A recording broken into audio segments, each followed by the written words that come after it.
มหาวิทยาลัยฮงดึกสถาบันก่อสร้างและค้นคว้าวิทยาศาสตร์อันเป็นหน้าเสือถือในเนื้อของเขตอันเป็นกาลโอกาสแก่นักศึกษาได้ริเริ่มประสิทธิภาพสร้างสิ่งที่แสวงหาและสร้างเบียกเฮ็ดงานทำเบื้องต้นแก่ทุกๆคนเพื่อกล่าวสู่ชีวิตการเชื่อมโยงและการพัฒนามหาวิทยาลัยฮงดึกนอนอยู่ในระบบการศึกษามหาวิทยาลัยเอกราชของรัฐมีหลายสาขาวิชาเรียนซึ่งขึ้นกับคณะกรรมการประชาชนแขวงแทงหัวและกระทรวงศึกษาก่อสร้างโดยกงได้สร้างขึ้นในวันที่24กันยายน1997ทั่วโรงเรียนมี34กรมกองขึ้นกับรวม12สายเรียน17หน่วยงาน4คณะ6ศูนย์และ1ห้องพยาบาลจำนวนพนักงานรัฐกรเกือบ800กว่าคนในนั้นอาจารย์สอน514คนห้องศาสตราจารย์16คนปริญญาเอก118คน 89% อาจารย์มีระดับการศึกษาเหนือมหาวิทยาลัยขนาดการก่อสร้างของโรงเรียนเกือบ 14,000 นักเรียนนักศึกษาในหลายสาขาสั่นเรียนระบบการก่อสร้างปัจจุบันโรงเรียนพวมก่อสร้างระดับปริญญาเอก2สาขาวิชาเรียนระดับปริญญาตรี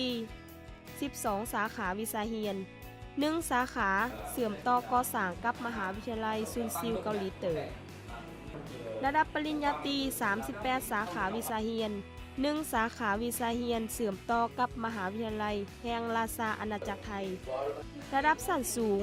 วิชาชีพ17สาขาวิชาเรียนในระยะ5ปีผ่านมาโรงเรียนจัดตั้งปฏิบัติ677หัวข้อวิทยาศาสตร์เนื้อนั่นมี168หัวข้อวิทยาศาสตร์ได้รับรางวัลขันโรงเรียน19หัวข้อญาติได้รับรางวัลความสามารถวิทยาศาสตร์วัยหนุ่มขันกระทรวงและก็ยังได้รับหลายรางวัลในบรรดาการสอบเสงในประเทศและสากล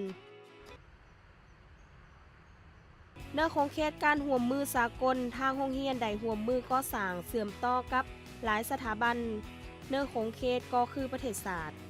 ตลอด20ปีผ่านมาโดยอิงตามบทบันทึกสัญญาห่วมมือระหว่าง2แขวงหัวพันแทงหัวเนื้อของเขตศึกษาโรงเรียนมหาวิทยาลัยฮงดึกได้รับการก่อสร้างนักศึกษาลาวเกือบ500น้องเรียนระดับปริญญาตรีสั้นสูงนักเรียนที่จบสั้นกลับคืนประเทศจำนวนหลายเพื่อประกอบอาชีพดำรัฐได้รับหน้าที่อันสำคัญเช่นเป็นขันห้องหัวหน้าแผนกการต่างประเทศแผนกวิทยาศาสตร์เทคโนโลยีห้องประธานสภาประชาชนหัวหน้าบรรดาศูนย์อำนวยการโรงเรียนต่างๆของแขวงหัวพันสปป.ลาวปัจจุบันนักเรียนลาวพวมศึกษาอยู่มหาวิทยาลัยฮงดึกระบบปริญญาตรีและระบบปริญญาโทในทุกๆสาขาวิชาเรียนจำนวน296คนสำหรับนักศึกษาลาวอยู่โรงเรียนล้วนแต่ได้สร้างเงื่อนไขนโยบายบุริมสิทธิพิเศษเอาใจใส่ยกสูงคุณภาพการก่อสร้างออกเบอร์อย่างยืนการเรียนภาษาเวียดเพื่อให้นักเรียนนักศึกษาได้เข้าร่วมบรรดากิจกรรมวิชาเรียนอยู่บรรดามหาวิทยาลัยเวียดนามนอกจากงบประมาณจากฝ่ายรัฐบาลเวียดนามแล้วโรงเรียนมหาวิทยาลัยฮงดึกยังได้อุดหนุนตืมค่าเสื่อจ่ายให้แก่นักศึกษายกเว้นค่าเสื่อเครือข่ายอินเทอร์เน็ตค่าหอพักค่าเรียน